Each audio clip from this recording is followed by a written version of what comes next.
एवढंच म्हणावं वाटतं, फितुरांच्या खांद्यावर बंदूक ठेवून वाघाची शिकार करता येत नसते. फितुरांच्या खांद्यावर बंदूक ठेवून वाघाची शिकार करता येत नसते. त्यासाठी खांदा निष्ठावंत आणि शिकारी जातीवंत लागतो. यानंतर बोलतायत कोयना काठचा आपला वाघ, या राज्याचे पर्यटन मंत्री आणि सातारा जिल्ह्याचे पालकमंत्री आदरणीय शंभूराज शिवाजीराव देसाई साहेब बोलतायत. हात वर करायचा, जोरदार टाळी.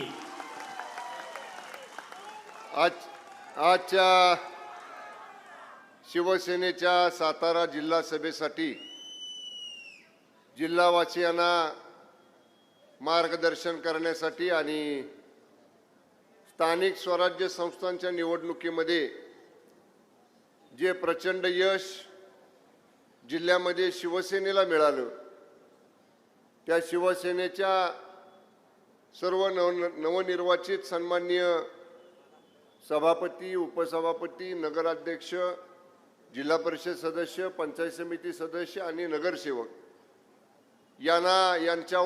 यांच्या पाठीवरती अभिनंदनाची थाप टाकण्यासाठी उपस्थित असलेले आपणा सर्वांचे शिवसेना पक्षाचे मुख्य नेते, राज्याचे लोकप्रिय उपमुख्यमंत्री आदरणीय एकनाथजी शिंदे साहेब, मंत्रिमंडळामधले आमचे ज्येष्ठ सहकारी सन्माननीय नामदार उद्योगमंत्री उदयजी सामंत साहेब, विधिमंडळामधले आमचे सहकारी सन्माननीय आमदार सुहासजी बाबर, सन्मान्य संजीवराजे नाईक निंबाळकर, माजी आमदार दीपकजी चव्हाण, जिल्हा संपर्क प्रमुख सन्मान्य शरदजी कणसे, सन्मान्य अनिकेतराजे नाईक निंबाळकर, शिरूट हनुमंतराव जगदाळे, चंद्रार पाटील, योगेश जानकर, माजी आमदार रवींद्रजी धनगेकर, श्रीयुत अंकुशबाबा कदम, व्यासपीठावरचे सर्व जयवंतराव शेलार, चंद्रकांत जाधव, रणजित भोसले, राजेंद्रसिंह यादव आणि सर्व या ठिकाणी जमलेले जिल्ह्यातील तमाम शिवसैनिक बंधू भगिनी आणि माझ्यावर नेहमीच प्रेम करणारे माध्यमांचे सर्व प्रतिनिधी, या ठिकाणी आज आपल्या सगळ्यांना आशीर्वाद देण्यासाठी मिळवलेलं जे कष्टातनं मिळवलेलं आपलं यश आहे, त्याचं अभिनंदनाची आपल्या पाठीवरती थाप टाकण्यासाठी आज आदरणीय एकनाथजी शिंदे साहेब आपल्यामध्ये या ठिकाणी आवर्जून उपस्थित आहेत. आज या ठिकाणी अंगापूरला कार्यक्रम झाला. जिल्हा संपर्क प्रमुख माननीय शरद कणसे साहेबांच्या गावामध्ये गणपतीचं दर्शन झालं. ग्रामस्थांच्या वतीनं साहेबांचा सत्कार झाला आणि त्या ठिकाणी देखील भाषणात साहेबांनी सांगितलं की या जिल्ह्यावरती माझं विशेष लक्ष आहे. तुम्हाला आम्हाला सगळ्यांना अभिमान आहे कोयना पुत्र असल्याचा, कोयना सुपुत्र असल्याचा. आदरणीय शिंदे साहेब, मी नेहमी सांगतो, कोयना धरणाची भिंत, कोयना धरण ज्या ठिकाणी बांधलं ते कोयना नगर माझ्या विधानसभा मतदारसंघात आहे आणि 50-55 किलोमीटर जे कोयनेचं पाण्याचं फुगवटा पाठीमागं आहे आणि जिथं शेवटच्या टोकाला टेल एंडला पाणी जातं तिथलं दरे तापोळा गाव आदरणीय एकनाथजी शिंदे साहेबांचं आहे. आम्हाला दोघांना या गोष्टीचा अभिमान आहे की आम्ही दोघंही कोयना माईचे सुपुत्र आहोत. या कोयना माईची सेवा करण्याची, या भूमीची सेवा करण्याची संधी आपल्या सगळ्यांच्या माध्यमातून या ठिकाणी आम्हाला मिळालेली आहे. आज जिल्ह्यामध्ये उदय सामंत साहेबांचं मी अभिनंदन करेन की या ठिकाणी असणाऱ्या MIDCचा प्रश्न त्यांनी सोडवला. या ठिकाणी अनेक वर्ष प्रलंबित असणारे नवीन कामांच्या मागणीचा प्रश्न त्यांनी सोडवला. फलटणचा अनिकेत राजेंच्या सभेला आम्ही गेलो होतो आणि सभेतनच माननीय शिंदे साहेबांनी उदय सामंत साहेबांना फोन केला आणि आज 2-3 महिन्यामध्ये तो प्रश्न मार्गी लावल्याचं मंत्री महोदयांनी या ठिकाणी आपल्याला सांगितलं. मला जिल्हावासियांना एकच सांगायचं, हा फरक आहे. माननीय शिंदे साहेबांच्या नेतृत्वाखाली आम्ही काम करतोय, मंत्री म्हणून काम करतोय, आमचे सगळे सहकारी आमदार म्हणून काम करतात. जे होण्यासारखं असेल तेवढंच आम्ही लोकांना सांगतो. आणि एकदा का लोकांना शब्द दिला की मग कितीही टोकाला जाऊन प्रयत्न करावा लागले तरी चालेल, पण जनतेला दिलेला शब्द पूर्ण करायचा, ही शिकवण आदरणीय एकनाथजी शिंदे साहेबांनी त्यांच्या आम्हा सगळ्या सहकार्याने या ठिकाणी दिलेली आहे. साहेब, जिल्ह्याचा थोडक्यात आढावा मी आपल्याला सांगेन. गेल्या 7-8 महिन्यापूर्वी नगरपालिकेच्या निवडणुका झाल्या, त्याच्यानंतर जिल्हा परिषदेच्या निवडणुका झाल्या. याच्या अगोदरची जिल्ह्यातली परिस्थिती काय होती? जिल्ह्यामध्ये 2 सदस्य शिवसेनेच्या चिन्हावर निवडून आले होते आणि एक पाटण विकास आघाडीचा विजय पवार आमचा शिवसैनिकच होता, पण त्याला तिकीट मिळालं नाही म्हणून तो आघाडी करून उभा राहिला. असे 3 सदस्य फक्त जिल्हा परिषदेमध्ये शिवसेनेचे होते. साहेब, आज आम्हाला जिल्हा शिवसैनिकांना हे सांगताना आपल्याला आनंद होतोय की 3 वरन जिल्हा परिषद सदस्यांची संख्या आमची 15 वरती गेलेली आहे. आज 15 जिल्हा परिषदेचे सदस्य शिवसेनेचे आहेत. 29 पंचायत समितीचे सदस्य आमचे आहेत. जवळपास 30-32 नगरसेवक शिवसेनेचे आहेत. एक पंचायत समितीचा सभापती, 3 पंचायत समित्यांमध्ये उपसभापती आणि एका नगरपालिकेचा नगराध्यक्ष हा शिवसेनेचा सातारा जिल्ह्यामध्ये या ठिकाणी आपण लोकांच्या आशीर्वादातनं साहेब निवडून आणलेला आहे. सामान्य जनतेच्या पाठबळावरती निवडून आणलेला आहे. आज जिल्ह्यामध्ये शिवसेनेची ताकद वाढती आहे. ही शंभूराज देसाईमुळे वाढत नाही, आमच्या शरद कणसे साहेबांमुळे वाढत नाही, आमच्या जिल्हा प्रमुखांमुळे वाढत नाही. आज सामान्य शिवसैनिक जिल्ह्यामध्ये नेता म्हणून कोणाकडे जर बघत असेल, आमच्या सगळ्यांच्या अगोदर त्यांना आशावादी नेतृत्व एकच वाटते, आदरणीय एकनाथजी शिंदे साहेबांचं. आश्वासक चेहरा त्यांना साहेब तुमचा वाटतो की जीवाला जीव देणारा, अडचणीच्या काळात कार्यकर्त्यासाठी धावून जाणारा आम्ही पाहिलं. साहेब, मला त्या गोष्टीचा उल्लेख करायचा नव्हता. मी सांगितलं 15 जागा आम्ही निवडून आणल्या. राष्ट्रवादी काँग्रेस पक्षाची ना आपली प्रिपोल अलायन्स होतं. साहेब, 37 जागा जिल्हा परिषदेच्या बहुमताला लागणाऱ्या 37 जागा आम्ही जिंकून आणल्या. काय राजकारण घडलं, कसं घडलं, महाराष्ट्रानं पाहिलं. अगदी देशातल्या चॅनेलनं त्याची नोंद घेतली. पण 37 लोक निवडून येऊन सुद्धा आम्हाला साहेब थोडी खंत वाटली की तुमच्या समोर आम्ही आमचा अध्यक्ष, उपाध्यक्ष, सभापती घेऊन येऊ शकलो नाही. हा आमचा कमीपणा आहे. आम्ही कुठेतरी कमी पडलो. का कमी पडलो, कशात कमी पडलो याचा उल्लेख मी या ठिकाणी करणार नाही. पण जनमत म्हणाल, लोकमत म्हणाल, मतदारांचा कौल म्हणाल तर तो शिवसेना राष्ट्रवादी काँग्रेसच्या निवडणूक पूर्व युतीलाच होता. जिल्ह्यानं ती युती स्वीकारली होती. आजही जिल्ह्यानं ती युती स्वीकारलेली आहे. आम्हाला कुणावरती टीका करायची नाही. आम्ही कुणाला बाजूला ठेवण्याचा प्रयत्न केला नाही. साहेब, माध्यम सांगतील आपल्याला, मी समजा खोटं बोलत असेल असं क्षणभर धरा. नगरपालिकेच्या निवडणुकीला मी प्रयत्न केला जिल्ह्यामध्ये महायुती करायचा, त्याला नाही यश आलं. साहेब, जिल्हा परिषदेच्या निवडणुकीमध्ये सुद्धा मी प्रयत्न केला महायुती करायचा, पण एका मोठ्या पक्षाकडनं आम्हाला प्रतिसाद नाही मिळाला. शेवटी नाही प्रतिसाद मिळत म्हटल्यावर तिघांची महायुती होती. 2 जण आम्ही एकत्र बैठकीला होतो. ते म्हणले नाही ते तर आपण तरी एकत्र लढूया. आम्ही एकत्र लढलो. ठीक आहे, काय झालं त्या राजकारणावरती मला बोलायचं नाही.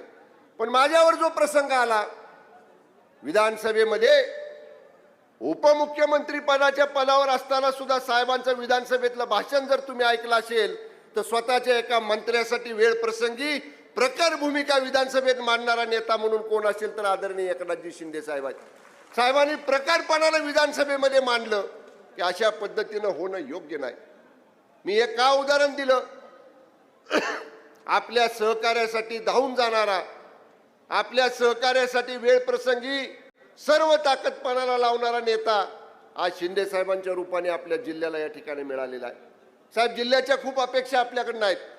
आपण मुख्यमंत्री असताना कृष्णा खोऱ्याचे रखडलेल्या प्रकल्पांना भरभर प्रशासकीय मान्यता दिल्या, भरभर त्याची टेंडर काढली, पुनर्वसनाचे प्रश्न सोडवायचा निर्णय आपण घेतला, पर्यटनाला जिल्ह्यातल्या चालना देण्याचा निर्णय या ठिकाणी आपण घेतला. साहेब, आपण मला सांगितलं एवढं निसर्ग सौंदर्य आहे, सातारा जिल्हा पर्यटन जिल्हा झाला पाहिजे. साहेब, आपण मुनावळ्याला वॉटर स्पोर्ट्स सुरू केले, आपण हेळवाकला एक वॉटर स्पोर्ट्सचं काम मंजूर केलं, पापर्ड्याला या ठिकाणी दुसरं वॉटर स्पोर्ट्सचं काम मंजूर केलं. आपण आता महाबळेश्वरला सुद्धा जागतिक दर्जाचं अशा पद्धतीचं पर्यटन स्थळ प्रतापसिंह गार्डनच्या माध्यमातून त्या ठिकाणी डेव्हलप करायचा प्रस्ताव या ठिकाणी आपण ठेवलेला आहे. पाचगणीवरनं महाबळेश्वर मार्गे तापोळ्याला जाणारा मुख्य रस्ता साहेब आपण असताना RCC कॉन्क्रीटचा केला.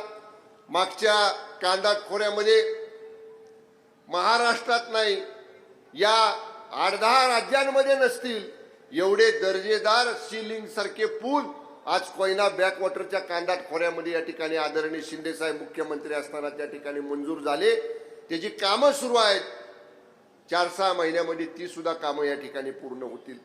जिल्ह्याला मुख्यमंत्री म्हणून आपण काम करत असताना भरभरून निधी देण्याचं काम आपण केलं. आपण कधी साहेब हे पाहिलं नाही आमदार कुठल्या पक्षाचा आहे, आमदार कुठल्या विचाराचा आहे. सगळ्या लोकांना विकास कामासाठी सढळ हातानं, विकास कामासाठी सातारा जिल्ह्याला भरभरून निधी देणारा मुख्यमंत्री म्हणून या जिल्ह्यानं आपल्याकडे या ठिकाणी पाहिलेला आहे. साहेब, आमच्या आजही आपल्याला विनंती आहे, आज या जिल्ह्यामध्ये अनेक कामं विकासाची राहिलीत. रस्त्याचे प्रश्न आहेत, राहिलेल्या पुलांचे प्रश्न आहेत. आज पुनर्वसन मंत्री आमच्या जिल्ह्यालाच मान्य मकरंद आबा लाभलेले आहेत. पुनर्वसनाच्या प्रश्नाला आता आम्ही गती दिलेली आहे सोडवायला. पण राहिलेल्या ज्या सुधारित प्रशासकीय मान्यता जलसंपदाच्या आहेत त्या तातडीनं होऊन ती सुद्धा कामं या ठिकाणी लवकर मार्गी लागणं या ठिकाणी गरजेचं आहे. साहेब, पर्यटन विभाग आपण माझ्याकडे दिलेला आहे. आम्ही पर्यटनाचा जिल्ह्याचा रोडमॅप या ठिकाणी करण्याचं काम आमचं अंतिम टप्प्यामध्ये आलेलं आहे. आमचा आराखडा तयार झाला की आपल्या समोर मान्य मुख्यमंत्र्यांच्या समोर आम्ही तो सादर करू आणि आपण दोघांनी त्याला मान्यता दिल्यानंतर मंत्रिमंडळासमोर तो ठेवून त्याला अंतिम स्वरूप या ठिकाणी आपण देऊ. साहेब, जागतिक नकाशावर महाराष्ट्र एक टुरिझम हब, महाराष्ट्र एक डेव्हलप्ड टुरिस्ट डेस्टिनेशन करण्याचा आमचा प्रयत्न आहे आणि त्याच्यासाठी सुद्धा आपण ज्या काही सूचना, जे काही आदेश आमच्या विभागाला दिलेले आहेत पर्यटन विभागाला, ते सुद्धा या ठिकाणी निश्चित आम्ही मुदतीमध्ये या ठिकाणी पूर्ण करू. साहेब, जास्त मोठं भाषण मी करणार नाही, आपलं भाषण जिल्हावासियांना ऐकायचं आहे.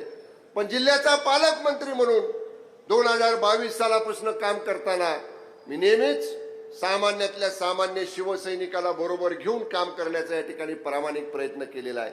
साहेब, याच्या अगोदर जिल्हा नियोजन समितीचा निधी पक्षाच्या कार्यकर्त्यांना कधी मिळत नव्हता.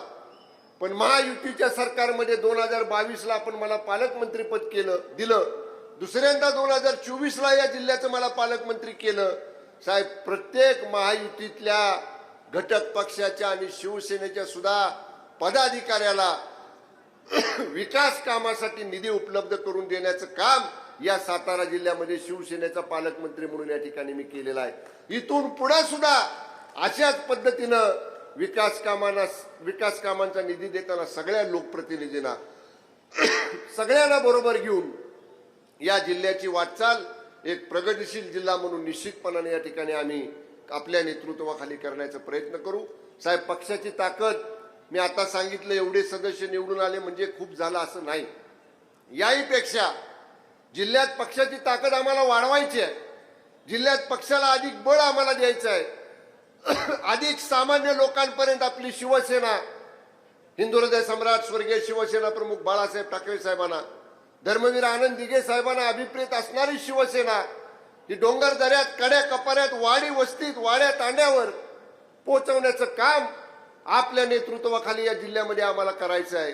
आणि जसा एकेकाळी हा काँग्रेसचा बालेकिल्ला म्हणून जिल्हा पाहिला जात होता, तसा नजीकच्या काळात या शिवसेनेच्या भगव्याखाली एकत्र आलेला जिल्हा या ठिकाणी आम्हाला आपल्याला करून दाखवायचा आहे आणि त्याच्यासाठी जिल्ह्यातली सगळी शिवसेना आपल्या नेतृत्वाखाली आम्ही कटिबद्ध आहोत.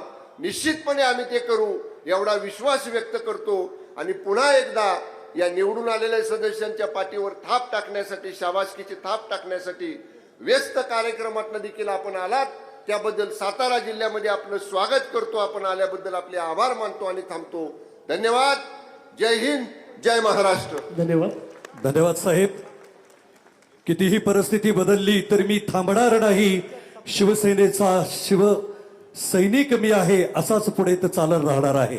यानंतर आता या मंचावरती नवनिर्वाचित जिल्हा परिषद सदस्य, सर्व जिल्हा परिषद सदस्यांना मी विनंती करतो, आपण लवकर मंचावरती यायचं आहे. आपण या ठिकाणी जवळपास 13 जिल्हा परिषद सदस्य. सर्वप्रथम आपण या ठिकाणी पक्षप्रवेश घेतोय. राजाभाऊ बर्गे, कोरेगाव नगरपंचायतीचे माजी नगराध्यक्ष राजाभाऊ बर्गे, आपण या ठिकाणी मंचावरती यायचं आहे. नंदकुमार नलवडे, सातारा विकास आघाडी आणि त्यांच्याबरोबर प्रमुख 5 नेते या ठिकाणी शिवसेनेमध्ये पक्षप्रवेश करतायत. सोमनाथ चव्हाण, सातारा विकास आघाडी, आपला या ठिकाणी शिवसेनेमध्ये जाहीर प्रवेश एकनाथजी शिंदे साहेब यांच्या उपस्थितीमध्ये या ठिकाणी होतोय. सूर्यकांत पडवळ, महाराष्ट्र उजळण्या आप्पा, आला सूर्य आस म्हणतात समरी लाभली सातारा विकास आघाडी, लाख दिव्यांची साथ. नावं घेतलेल्या ह्या सगळ्या पक्षप्रवेश करणाऱ्या कार्यकर्त्यांना विनंती आहे, आपण लाभली त्याला महेश सोनवणे, संकटे क्षमली राष्ट्रवादी काँग्रेस शरद पवार गट यांचाही शिवसेनेमध्ये होत असलेला जाहीर प्रवेश एकनाथजी शिंदे साहेब यांच्या उपस्थितीमध्ये. सज्ज पुन्हा शिवसेना, सज्ज पुन्हा शिवसेना. राजाभाऊ बर्गे, कोरेगाव नगरपंचायत माजी नगराध्यक्ष, नंदकुमार नलवडे, सातारा विकास आघाडी, सोमनाथ चव्हाण, सातारा विकास आघाडी, सूर्यकांत पडवळ, आप्पा, सातारा विकास आघाडी. त्या सम्राट